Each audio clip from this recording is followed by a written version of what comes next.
Donald Trump has asked a court to stop the FBI from reviewing items agents seized from his Florida home. The former US president has also called for the Justice Department to give him more information on exactly what they took. In a statement released this morning, he said law enforcement is a shield that protects Americans. It cannot be used as a weapon for political purposes. Joining me live is former White House Chief of Staff and Senior Fellow at the US Studies Centre, Mick Mulvaney.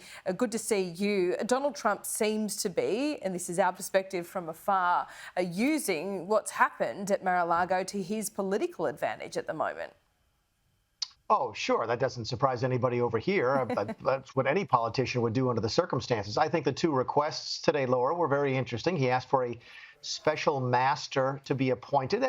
It's not uncommon under our legal system. And what it effectively does is ask the court to declare a third person responsible for the documents so that the FBI doesn't control the documents they took out of Mar-a-Lago. I think the implication here is the Trump team doesn't trust the FBI, which probably surprises no one. They also asked for a more specific receipt of the materials taken. This is very interesting because the information that was given originally was very sort of generic. It was literally a box of documents or a folder of documents or a binder of documents without any detail as to what was taken. For example, we learned after the fact that the president's passports were taken during the FBI raid, even though that level of specificity was not given on the receipt. So generally speaking, this is probably done to slow things down and probably will slow things down.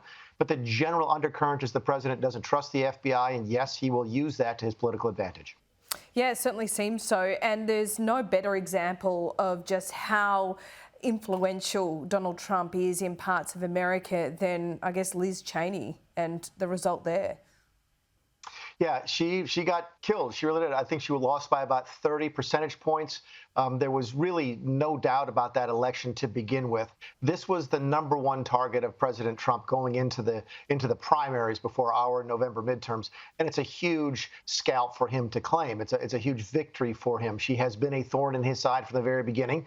She, similar to him, is using it to her political advantage now. She has announced the formation of a PAC, a political action committee, used to try and prevent Donald Trump from being president and possibly electing her president. The bottom line here, she's going to run for president in 2024 and is going to use, I think, $7 million that she raised to run for her midterm seat, or excuse me, for her congressional seat for this future run for presidential office.